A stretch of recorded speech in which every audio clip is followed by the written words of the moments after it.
Beautiful. Andy, All tell right. us about yourself. So my name is Andy DeAngelis. I am COO of Vodacall. We are a cloud communications and collaboration provider and fully managed service provider as well. My background is in sales, different era, full cycle AE, worked my way up sales manager, VP of sales, and somehow found my way into a COO role. Love the creative side of sales and marketing, but I also have a real love of process that kind of ties everything together. But I definitely do not think I'm a person who doesn't believe in process stifling creativity. I'm about the individual letting it all hang out there and in their presentation, pitch, and sales process. So that's me in a nutshell. Awesome, man. And Amy. Yeah, so I'm Amy Quick. I am a territory account manager for Fortinet. Yeah, I've run the full gamut of every sales role you can imagine, SDR all the way through account executives. And I've kind of worked in a multitude of different industries. Right now, obviously, cybersecurity is my jam. And yeah, one of the co-founders of Five on Friday with the beautiful Francois. So it's a pleasure to be here this morning. Looking forward to hearing what Peyton has to say. The beautiful. I like it. Larry, my friend, man, you've got so much energy. I'm so jazzed to have you here. Thanks, man. I'm excited to be here. Thank you to everybody. Larry Long Jr., Director of Collegiate Sales at Teamworks. We say Teamworks makes the dream work. We sell communication, collaboration software to elite athletic teams. And I absolutely love just having the opportunity to work with sports teams. And I'm super excited to hear what Peyton has going on. First time here, I'm a rookie, so I'm going to stay in my lane, but this is going to be a good time. Amazing. Well, there you go, Peyton. We're passing the baton over to you. Tell us what you do. I mean, you gave us a great intro yesterday. You might be our youngest participant. Hey, Amy, what do you think? I think so. Yeah. Let's see. How old are you, Peyton? To put you on the spot, what's the age? I'm 20 years old. Yeah, definitely the youngest. Nice. But I'd say there's no reason other 20-year-olds can't come on here, man. Like, why can't you get feedback from us dinosaurs? Well, hey, Francois, that's something that I can definitely help with. If you guys need speakers, I will get into quickly what I do. Of course, my name is Payton Wallace. Absolute pleasure to be here. Thank you so much for the invite. But I am a young entrepreneur. That's the best way that I can put it. I've got my hand in many different baskets, from author, entrepreneur, speaker, to investor, a real estate agent. I would say by day, I'm a real estate agent here in Dallas, Texas, helping in residential and investment real estate. But my passion, and this is really what I wanted to talk about today, is young entrepreneurs. I run an organization called Y.E.S, which stands for Young Entrepreneur Success Network. And the real passion is to be the person that I wish I had growing up. Now, I started my first business when I was 13 years old and did $36,000 in sales from selling things over the phone and online. I was bullied growing up, and really work and sales over the phone was my escape, because nobody knew how old I was when I picked this up. Nobody could see my face. This was before Zoom, before all of that was a big deal, before FaceTime was a big deal. I made all of my sales over the phone.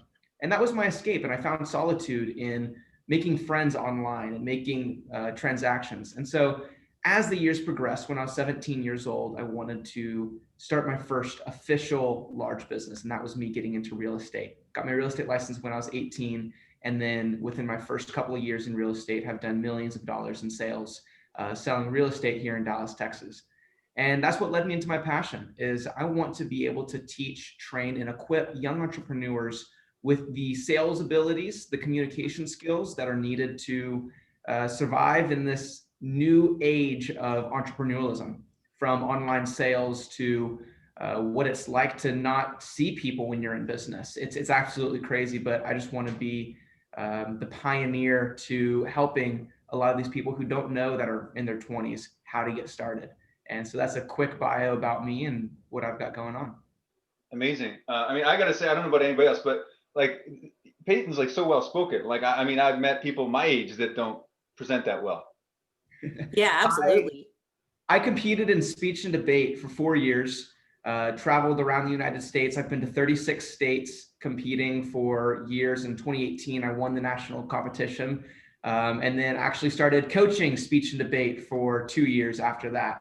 So I would say that has a lot to do with my impromptu abilities and everything else. But speaking on stages, I've spoken on stages in front of 3,500 people. I've been in front of audiences of over 11,000. This guy.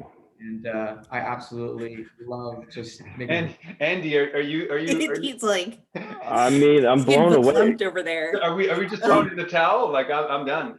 Yeah, can we flip this around and I can pitch you my idea? I mean, he's unbelievable, to be honest with you. The communication skills, it's just a huge skill to have, especially being able to stand up in front of people, whether it's a small room of colleagues to 3,500 people. I mean, that is, to me, at your age, that's insane. I mean, I'm speechless. And the other thing that I do want to bring up, and I referenced it in an email I sent, your intro email to us was so well crafted and thoughtful that that's a lost art form. I've found that so many people just don't know how to write, and you come across so beautifully and so naturally that it has the element of eloquence without losing the write like you talk style. Just blown away by your ability to communicate, and I've got to serve you well. Yeah, I'll second that too. Go ahead, Larry. I was going to say I second it, but I guess I'll third that. Yeah, there we go. Peyton, P Dub, if I can call you that, you're truly impressive, and what I look for in a colleague, and I'm hiring now. I don't know if you're looking, but I look for epic, and you've got those epic qualities. I got to be honest with you. Entrepreneurial spirit, check. Preparation and planning. I can tell you've practiced. I don't know if you've been hanging with Allen Iverson, but we're talking about practice. Check, check. Internal drive and desire. I love your why in terms of why you're motivated to do what you're doing. Check, check, check, check. And then the C, communication. Strong. Curiosity. I'm interested to hear what questions you got where we can help you. Care. I can tell that you care, and you're absolute rock star. I'm excited and I'm fortunate to be here with you, man. Agreed. Yeah. You know, I'll add to that. One of my biggest pet peeves is that sometimes we overcomplicate sales and business. And when we get down to the root of what we do as a sales person or an entrepreneur, the ability to communicate is bar none the most important attribute that we all need to have.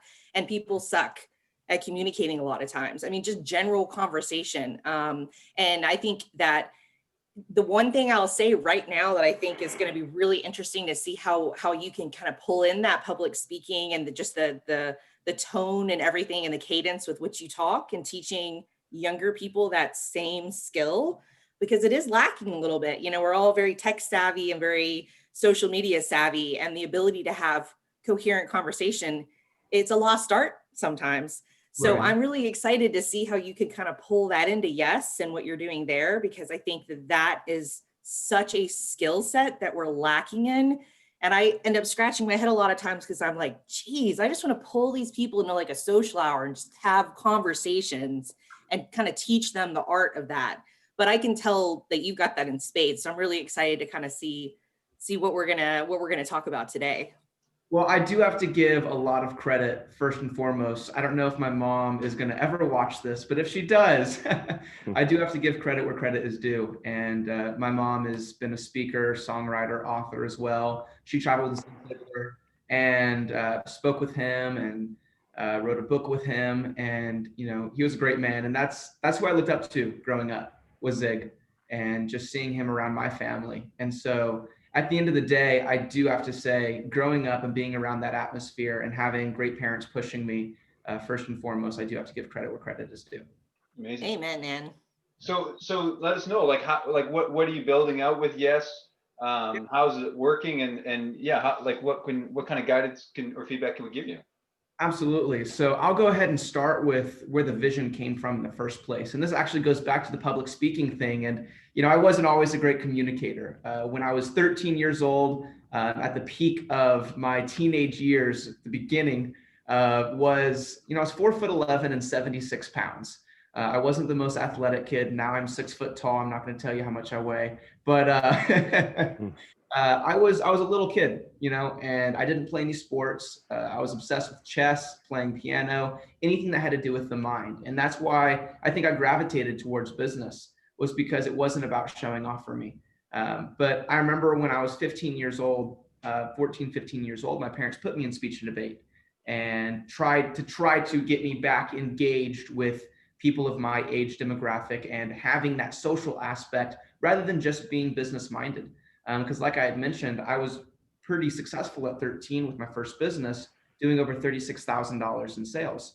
So when I was 14 years old, they put me in speech and debate. And that was probably one of the best decisions they ever made, and probably one of the things that I'm most grateful for. Because as the years went on, I went from speaking in rooms of 3 to 4 judges to all of a sudden being in rooms where people would come and watch me because they wanted to hear my story. And the last year that I was in speech and debate in 2018, I decided that the speech that I wanted to give throughout the year was about overcoming adversity. And I shared about how I was bullied when I was growing up. I shared about how much the loss of my grandfather when I was 10 years old really impacted my life and the lessons that he had taught me. And then that same year, when all of that was going on, I was stung by a scorpion and have an irrational fear of scorpions. So in that speech, if anybody ever wants to watch it, it's on YouTube. I can share the link. But it was the first time that in front of a large audience, I shared my deepest insecurities. And that right there is what changed me from being afraid of public speaking to welcoming it. Because it was at the point when I had shared all of my dirty laundry with everybody and saying, this is what I'm most insecure about. This is what keeps me up at night. This is what bothers me. I shared that in front of 3,500 people in the moment, and over, I think, 7,000 or 8,000 people have watched it on YouTube from then. So at that point, I mean, what do I have to be scared about? And so what I share with Y.E.S, and I'm writing a book right now, and what's really important in this book is I tell people that transparency is what sets you apart. When you're able to be transparent about what's going on in your life, that's where the difference is made. I remember after I gave that speech of overcoming adversity and telling that story of how tension, just like in a bow and arrow, when you pull back a bow, that tension is what creates the trajectory.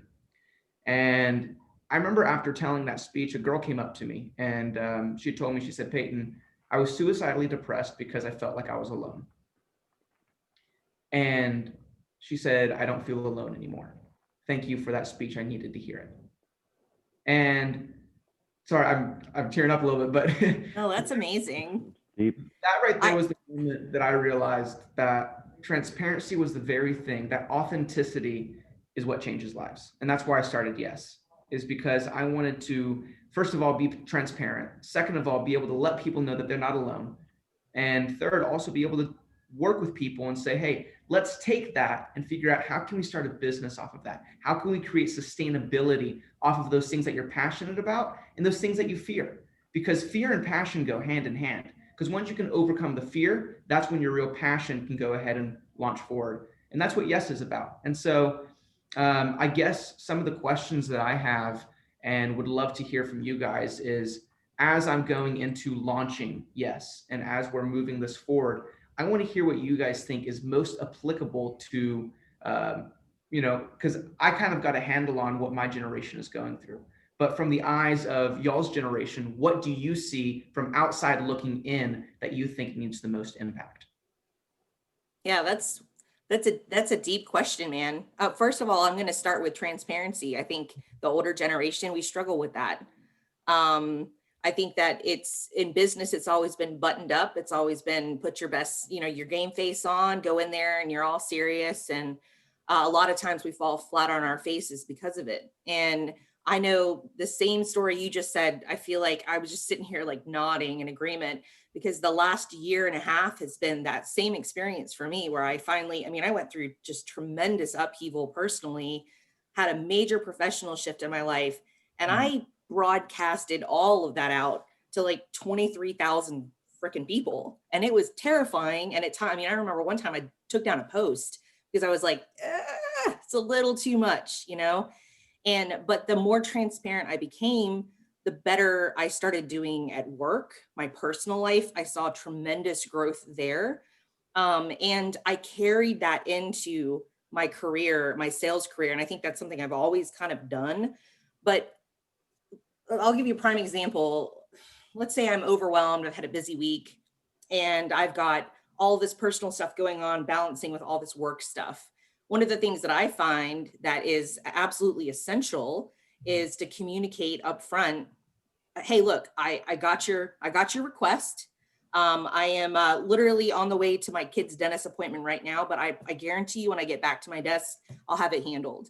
And everyone's always like, oh yeah, no problem. You know, the more transparent I am with like what I'm doing in my personal life and with my kids and who I am as a woman and a mom, the better it carries over in the business world, because people are going through the same stuff in their personal lives and they have to maintain that balance. So I think that right up front, I think that tapping into that in our age bracket of everyone on this call and teaching them that, hey, look, it's okay to talk about yourself personally, and to be transparent about some of the struggles that you're going through. It's not going to affect your business life unless, you know, I mean, the only time I would say that that would be a struggle is if you're admitting something that's pretty, you know, skeletons in the closet. Like at that point, you know, we may be in trouble. Houston, we have a problem, but you know, sometimes that has to happen. Transparency and just venting. It's Right. like the difference between saying, hey, these are my problems and leaving it at that, to these are my problems, this is how I'm overcoming it, and this is the progress that's happening because of it. Because Yeah. if you're just transparent, I mean, it'll get annoying very quickly when you're just telling people your issues, you know. Yeah. And Like you're just unloading your dirty laundry constantly. People are like, oh, please stop. Right. There has to be a fine balance. And the second point I'll make, and then I'll shut myself off, is on that same note, that on the topic of being transparent, I think it's also important to make sure that when we're having business conversations, especially with our age bracket, that, you know, in our world, sometimes we struggle a little bit with the ability to be brutally honest, you know, and to have those candid conversations. It always comes off really robotic. And I think that's just from years and years of sales process and tactics and training and all of that kind of being beaten into us. And learning from the social media side of things and the youth and the generation and what you guys are doing with, you know, TikTok and video and all of these cool platforms, Twitch and all of that, and kind of embracing some of that randomness and utilizing that in the world of business and sales. I think that is extremely important, because pattern interrupts and things like that, they're scary, but they're 100% necessary. So I think that is something that I could see you really tapping into more, and that I would learn from like the youth, you know, the up and coming. Like, I'm not going to close myself off to that. I think that that's extremely important. So. And Peyton, is it because you're kind of saying, hey, you know, you feel like you know how to talk to your generation, but ultimately, if you're coaching an entrepreneur, you know, they want to sell to your generation, obviously, but they want to sell to us. So they got to know how to talk to us. I think it's a mix of both too, because, you know, I've worked with people that are 20 years older than me as well. You know, there's been times when people ask me or bring me in for speech coaching, or let's say they've got an event and they need something going on, whether it's trying to critique their speaking style or whatever method is. I've talked and coached people that are a lot older than me. And so from that perspective too, when I talk about Y.E.S, when I say young entrepreneur, you know, for me, that is more speaking towards a mindset rather than just an age. I do believe in that. When you bring the young entrepreneur mindset, or when you bring that youthful spirit to business, that's also a game changer. You know, even for people that have been in business for a long time, and I give this analogy a lot, is when you're a kid, just imagine you wake up in the morning and you don't care really what you look like. You don't care how your hair looks. You don't care what you're wearing, whether you're wearing a button up or whether you're wearing a t-shirt that has your favorite Marvel character on it, right? You're just a kid. All you want to think about is how to have fun. And I think that needs to be brought back to, even as we're speaking to the other side of business, the people that have been in business for a long time, is just have that youthful spirit, because that too is a whole other level of transparency, of going back into your inner child and saying, how do I bring that into business? So there's that distinction that I like to make a lot of times, just to say, it's not just for people that are in their 20s or in their teens. I really would like to make an impact to whoever's willing to listen. Hey, Peyton, your message is across all ages. Authenticity, transparency, adversity, creating a success network. I'm curious, just because you piqued my interest. What services are you planning to offer, and what's your ultimate goal? Like, what's your big, hairy, audacious goal? What does success look like for you in this Y.E.S effort? Absolutely. So success to me is legacy. That at the end of the day is my big, hairy, audacious goal is sustainability and legacy.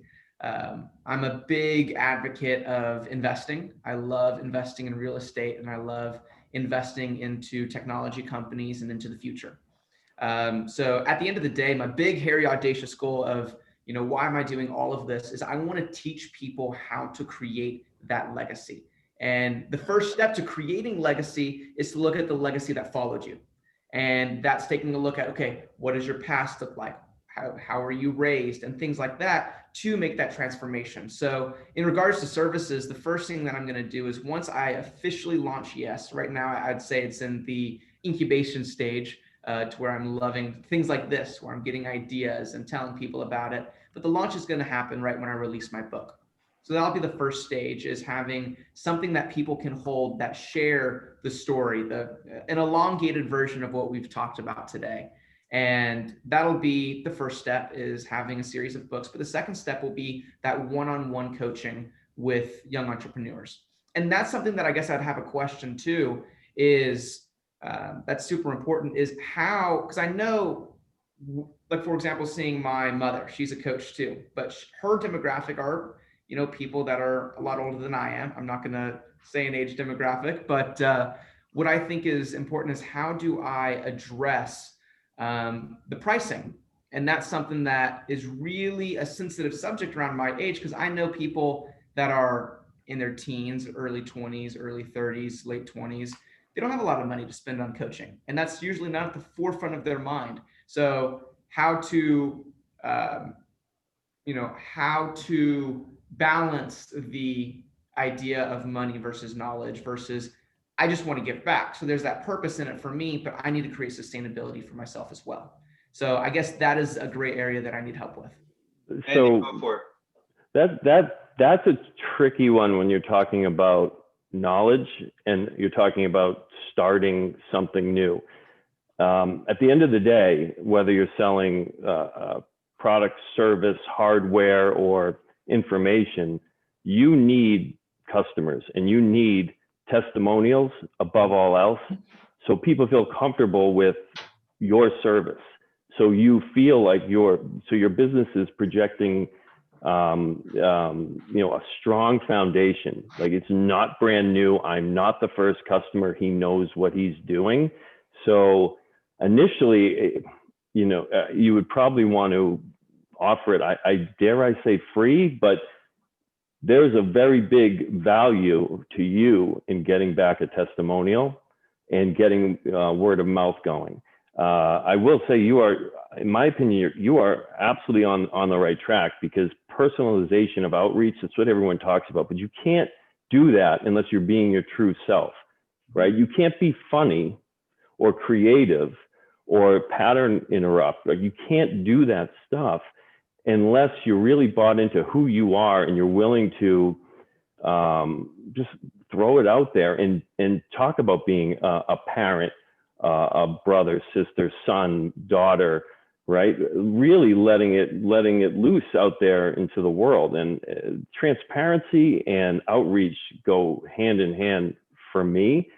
And the final thing I will say, which really doesn't address your question of pricing, but one of the most impactful learning experiences for me. So I came up when sales was different. It wasn't about the customer. It was about close, fear managers using fear tactics. It was an aggressive time, and that's changed luckily, and that's great. And one of the best learning experiences for me was I had hired a millennial as a marketing manager, and we worked closely together.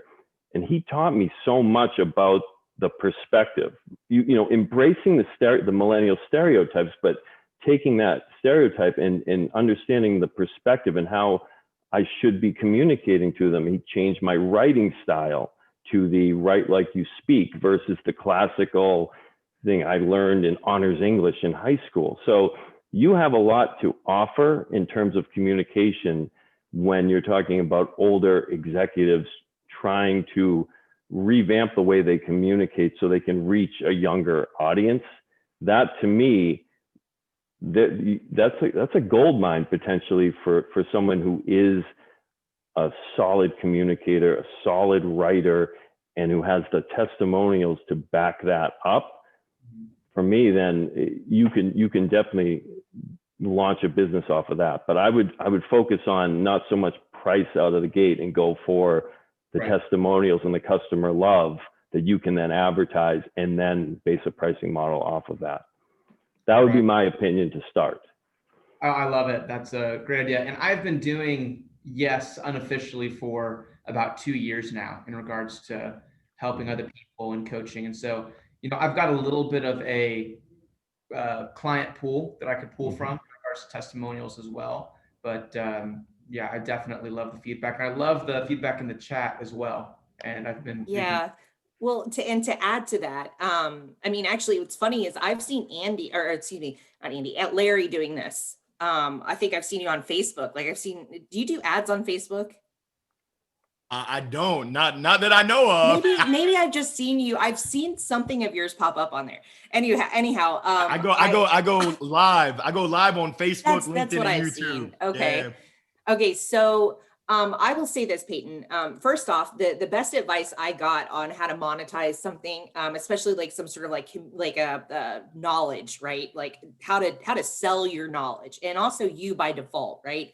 Was from Kevin Dorsey.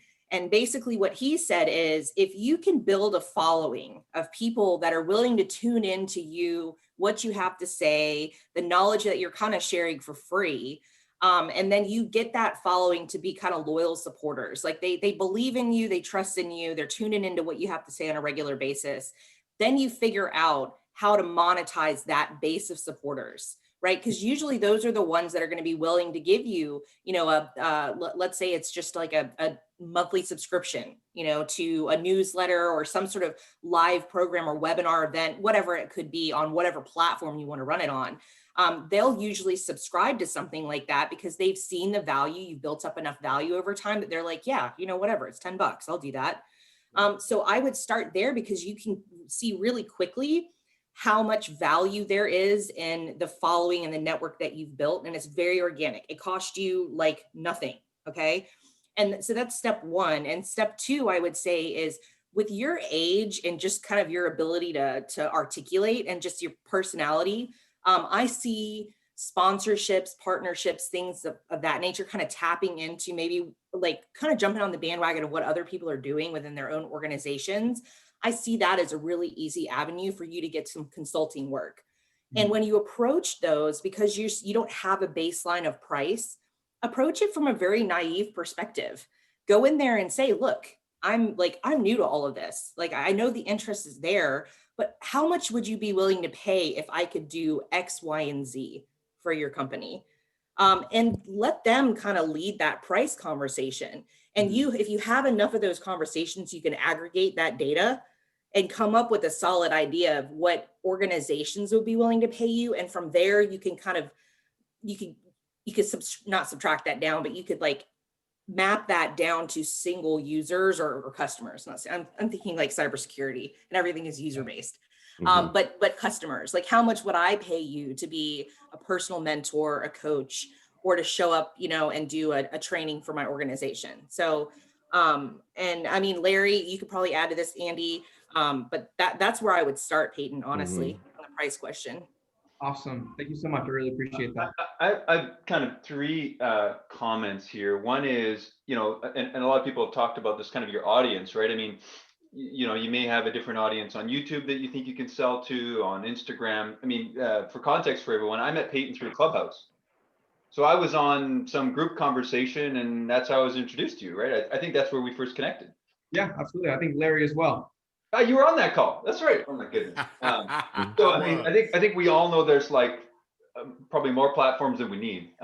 But and from that, I would say what's interesting is, and I don't know if you've already kind of tested this, but kind of like what Amy was saying is in terms of like seeing, I don't know if it was Amy, like see what people will pay. But you can start with a very simple kind of landing page with maybe 3 or 4 concepts, like here's what I'm thinking of offering. And then when people sign up for the beta, if you will, then you can poll them immediately and say, hey, here's 4 offerings. Which ones of most interest you? And then from that feedback loop, you can go, hey, 100 people signed up for my beta. 50 of them said, I'll pay $1. And 50 of them said, I'll pay $50. So right there, you can start to, I don't want to say like build your prototype, but you can get, you know what I mean? You can get an idea, but you can also build kind of that launch list, right? If 1,000 people sign up, you can get that feedback. And then the last thing I'll say is when I worked in selling like learning management systems, what I saw some people doing, not specifically what you're doing, but you could package up some of your content. And obviously you can do one-to-one, but we all know that's not really scalable. So I think you can do a hybrid where you give some people kind of pre-recorded content on whether it's Gumroad or there's 100 platforms. But then you package up some of the recorded stuff and then you do one-on-one.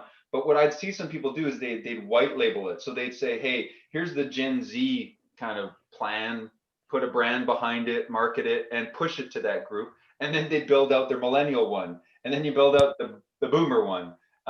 And so you know what I mean? So you can have, and I'd see it, it was really fascinating. You could have your content ultimately like in one bucket, if you will, but have like 10 different outlets. So, so you can have all these different channels and ultimately you're only having to build that content once. So anyway, those are a bunch of different ideas. But I have two questions. Is that all right? So yeah. So one, your target, is it user or is it company or both? Or how laser focused are you going to get? And the second question is, I always ask people, I mean, look, you are the mad scientist behind this, right? You're owning this idea. What does your gut tell you in terms of what you should charge or would like to toss out there? If you had a time machine, we're talking Back to the Future all over again. If you had a time machine, right, you could lob out whatever you want, then go back and flux capacitor, go back in time.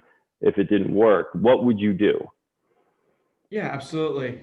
First of all, the target audience is definitely going to be I would say ideally is that 18 to 25.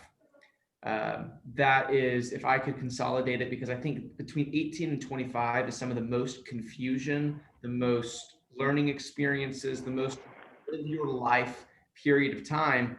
And the reason I say that is because I'm right in the middle of it right now, is, because I know the emotions that I go through and I feel like, man, the habits that I created when I was younger have definitely impacted how I'm living in my life now. But I know a lot of people haven't created those habits. And so that's why I think, and maybe it's just because I'm in that time frame right now and that's where my heart is at, of just wanting to help people.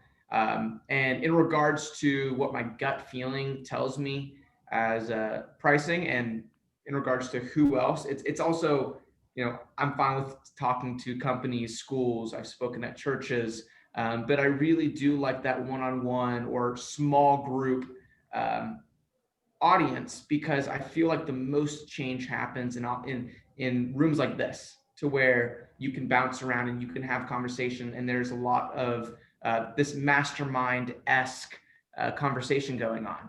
And in regards to the whole pricing thing, honestly, if I could do it free for the rest of my life, I would. But I also have dreams and visions and this legacy that I want to build. And so that's really why I'm trying to figure out, okay, is it going to be subscription based? Is it going to be kind of hourly coaching kind of deal? Or I know what I've charged in regards to speaking events, but I don't know how that relates to coaching, because I've been speaking for a while. I've spoken at several different conferences, or as COVID's been a thing, I've done a lot of Zooms and things like that where I'll be brought on. But in regards to the coaching aspect, I don't really know how to. Let me ask you, let me just push you a bit further. Like, what's the subscription model? Absolutely. What number pops into your head right now? What's in your head? $99? What's in your head? Am I planning it now? Right. Man, I think for me to put a number to that would for me to also be able to understand everything that I want to offer. Because right now, like I said, the way that I dream and I do visions is I put it all on a whiteboard. I draw a circle. Whatever's in the middle is what I branch these ideas off of. And so in the middle is Y.E.S. And so far, I've got only a few branches. One avenue is the books that I've written and the things that I'm wanting to publish. The second is wanting to do calls kind of like this, to where I'll have these once a day with small groups of people. And so maybe if it's something like that, maybe it's like $100 a month kind of deal, to where for $100 a month or $500 a month, they can come in and be part of these small masterminds. But there's different masterminds for different kind of people, because I'd love to keep it centralized to a demographic and area of work people are in, just so there is that bouncing ideas off of each other, people that are in industries. And I want to bring in professionals that have been in the business for a long time. And so I know there's a lot of value that can be given. And so anywhere between that $100 to $500 a month for that kind of experience is something that just pops off the top of my head. Sounds like 5 on Friday, but like the youth version. Yeah. We're doing it for free, by the way. Yeah. We're For so now. broke. But you know what? Broke ain't bad all the time.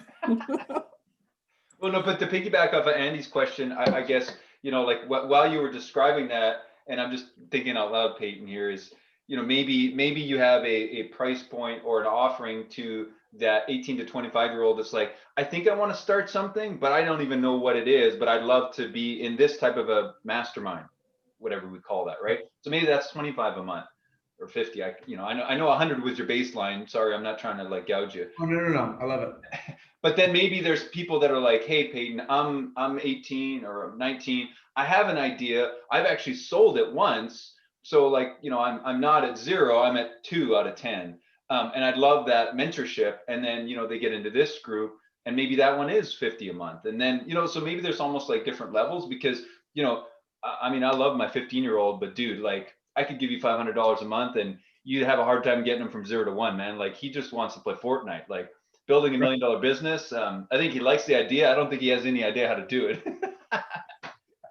Yeah. Hey, it's all on the principle of take what you love and figure out a way to monetize it. And Peyton, I'm on a similar path to you right now, launching my motivation, inspiration, sales, keynote speaking, and coaching business. I love it. So you're starting with your book. There's so many branches and so many avenues you can take, and you're going to have to pivot. I would imagine that when you get out there, you're going to determine that, hey, there's a certain type of person who's willing to invest, and not everyone is willing to invest in themselves. But those that are, it sounds like that would be a perfect fit for what you're offering. And I mean, your drive, what you've accomplished at a young age, and what your vision is, that resonates with some people that say, you know what? I want to be a part of that. I want that one-on-one.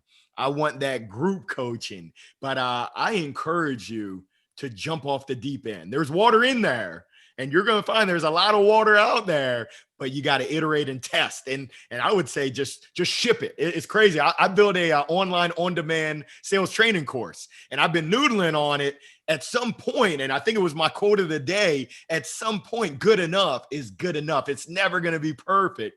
Yeah.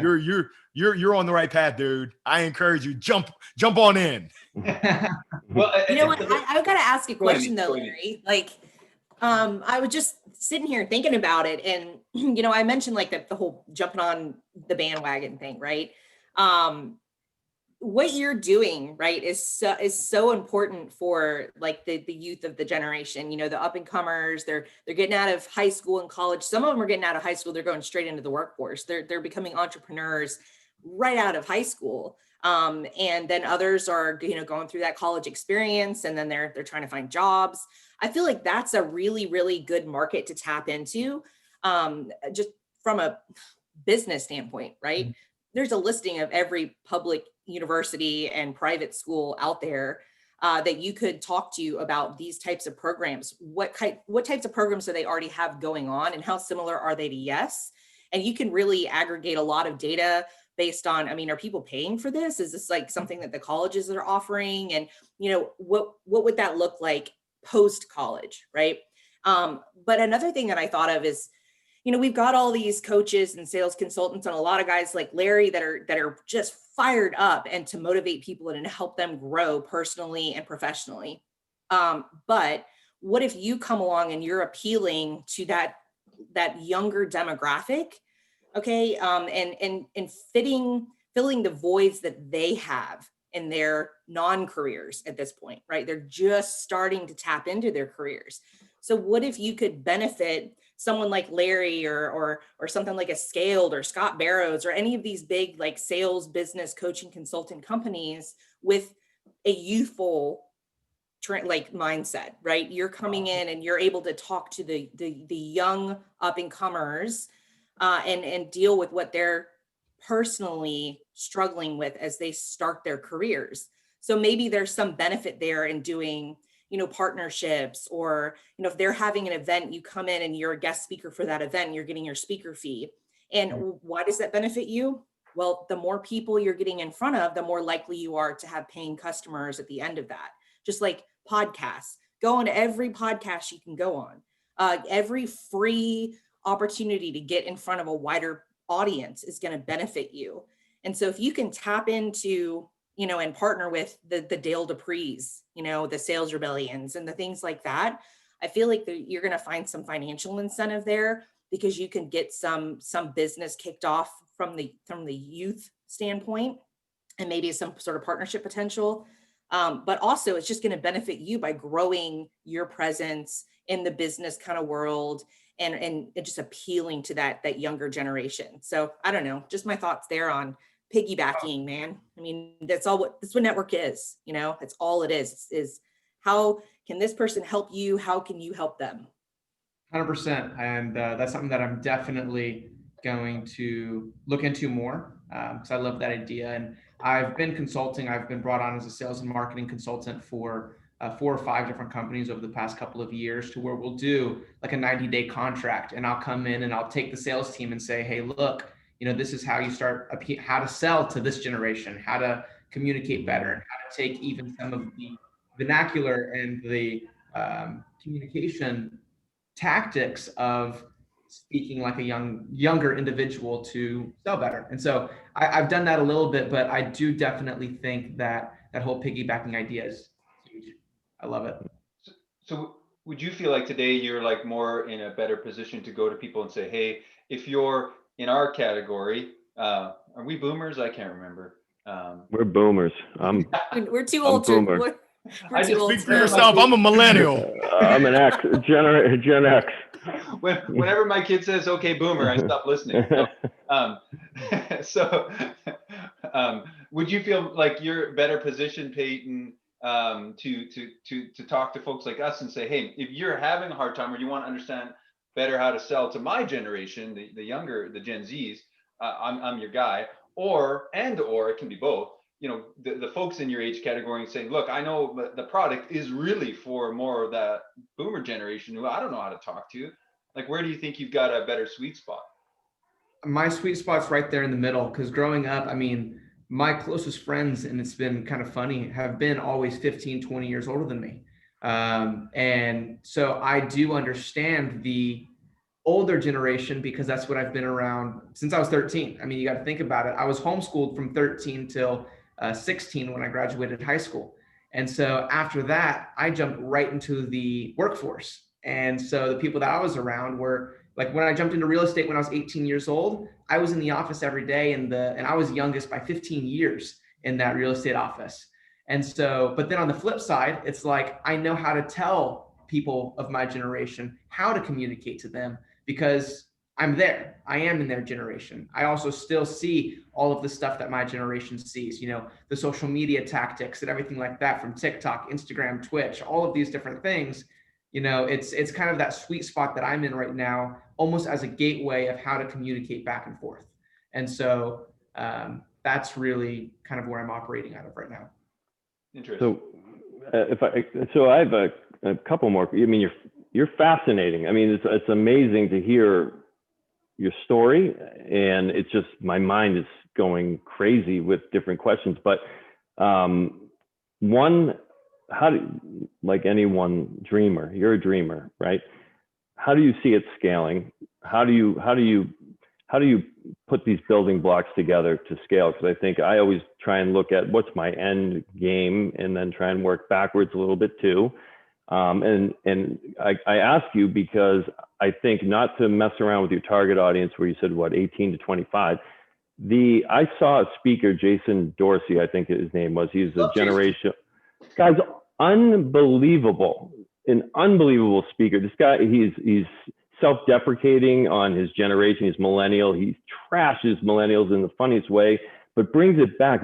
He came to some conference I was at with a bunch of, telecom people who were all older, and it's just not a great looking room, let's say. And he won me over just by what he was talking about in terms of engaging with the younger generation and what the younger generation is looking for in general, which transparency was a big thing, and choice, choice and where to work, for example, not, work is an action, not a place mentality.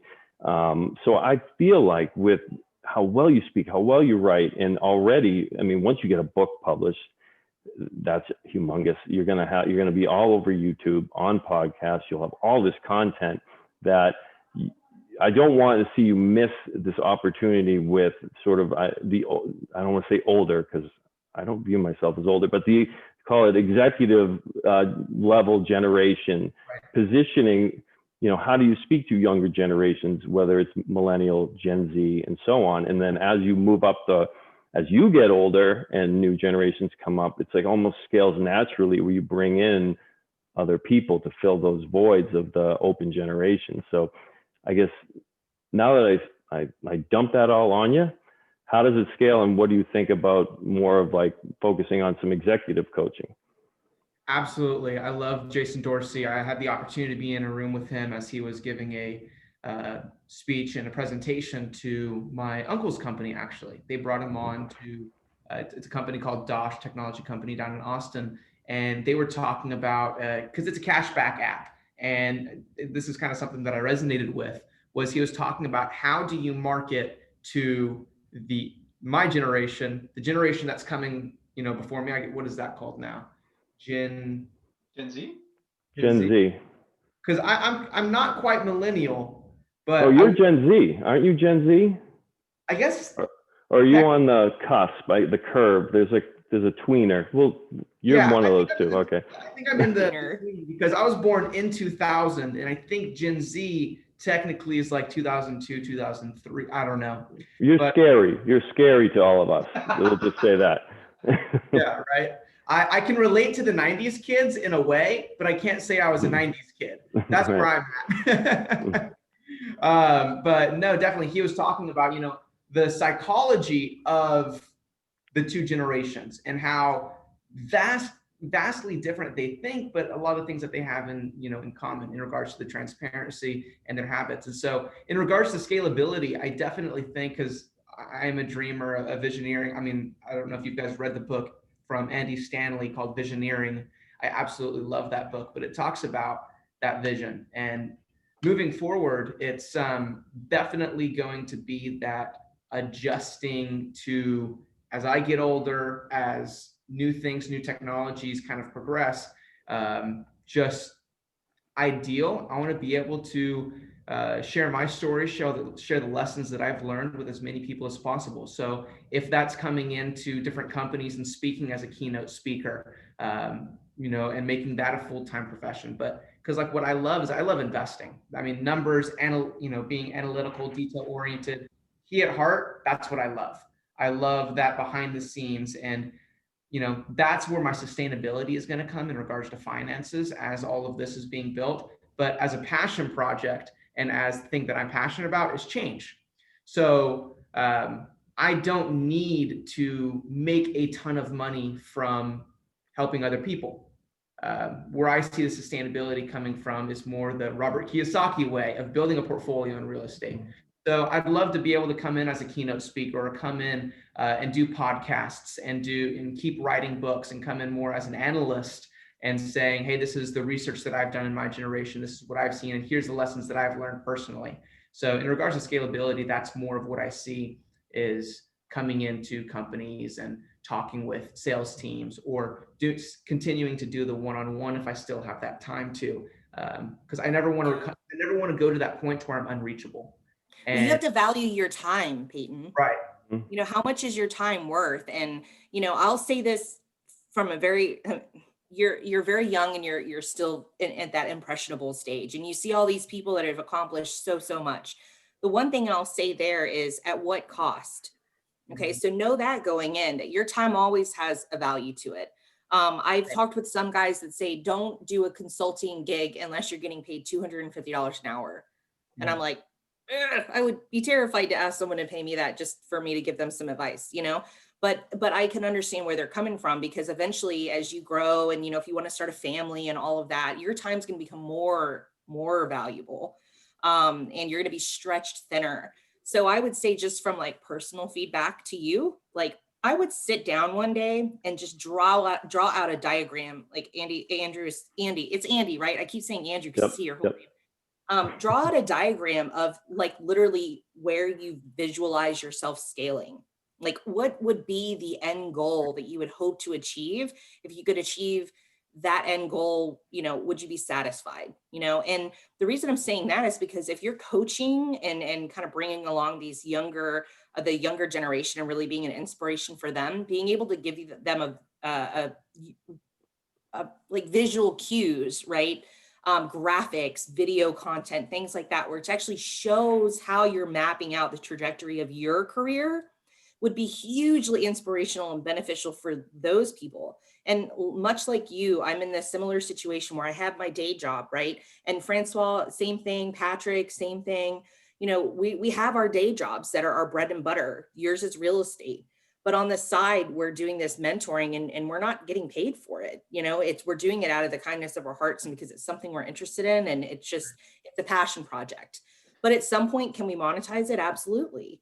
You know, but it's the time is value thing. How much will it cost us in time to monetize it, and is it worth that? So that's a question, you know, conversation you need to have with yourself. I'd say probably sooner rather than later. I was gonna say, because I you know, from that, it does make me think, not that I haven't thought of it before, but it does bring it back to my attention, is I have a lot of time right now. I am single, I run my own business, I don't have a family. It's whatever's going on here is what's going on. You know, I don't really, and other than my colleagues or the people that I'm around, it's like, this is my time, versus I know eventually I will have a family, hopefully, you know, and that's another whole thing that I have to take into consideration. So you're completely right. And that's, thank you for bringing that back to my attention to think about. Yeah. I'm curious, and I know we're only 3 minutes away from the top of the hour, but I'm sure you've thought through this, and maybe this is just me being naive, but like, are people reading full books at your age demo? Like, don't they want everything kind of in snippets? And I'm there too, man. Like, I'm watching TikTok with my kids in the evening. I'm reading less books. Like, everything seems to be kind of bite-sized now. So I'm curious what your thoughts are there. I'm not saying I think a book is a bad idea, but like, as a delivery mechanism, is it for your demographic, like you know, I think it gives you a ton of credibility, don't get me wrong, but is it, you know, how many of your friends are avid readers? Right. Personally, and I think this is the thing that differentiates me from a lot of people in my generation, is I'm the kind of person to read books all the way through. I love reading books. I'm an avid reader. A lot of my intellect and even vocabulary has come from just reading a lot of books. And I know when people ask, when it comes into regards of my speaking style or how I write and things like that, my response is, I read a lot of books. I listen to a lot of people. And so as much as I can possible, I want to encourage people to keep reading. And I see TikTok. I mean, I've got friends that have got millions of followers on TikTok and that I've coached. And I was on a phone call with one of them not too long ago, and they were saying, Peyton, I've got 1 point something million followers on TikTok, but I don't know how to A, monetize it, and B, reach them like on a personal level. And so I feel like a book is a way to, first of all, off the bat, monetize that information that you want to give. And second of all, reach them in a way that a 30-second or 1-minute video can't. And as long as I can continue to push that, I mean, like, if I read about 1 or 2 books a month, and I've kept that standard since I was, 17, 18 years old. And anybody that asks me, I tell them, I said, please make that a goal of yours. No matter how much time you have, just read 1 book a month if you can, or 1 book a quarter. And because there's so many lessons from another individual that they've put down on paper. So, I will have to have things on TikTok and Instagram and things like that eventually, but I'm just a huge fan of the whole. No, I love that response. Like you're not just, you're saying, listen, I think people should be reading more books, and I'm gonna promote that. So I think it's an amazing answer. It's great. Go ahead, Larry. Yeah, and I can feel your passion that you care about that. And I think the book is a great jumping pad for everything else. Whether it is you start with the full book, you can break it out into snackable pieces of content and different delivery methods, whether it's audio, whether it's video, whether it's seminars, workshops, online, in person. The list goes on and on. But Peyton, I'm truly impressed. I'm a supporter. I'm looking forward to seeing the progression of Y.E.S. And count me in to say yes. So I just encourage you. I'm privileged to be here, man. Awesome. Well, thank you guys so much. And aren't we all like Peyton, Larry, like we're all local, right? We're all DFW. I'm in Durham, North Kakalaki. Oh, why was I thinking you were down? Oh, because you were working, weren't you working with some schools or something in this area, or looking to get into schools or something? I used to work in Arlington by the Statue of the Horses. Yeah. Yeah. Okay. I knew there was a connection. Well, if you're ever back in DFW, the 3 of us, we got to get together. Love it. Awesome, guys. Well, I'm sure you guys have got other things on your Friday, but Peyton, thanks for making time. Really amazing. And Andy, Larry, thanks for joining Amy and I. This has been super amazing.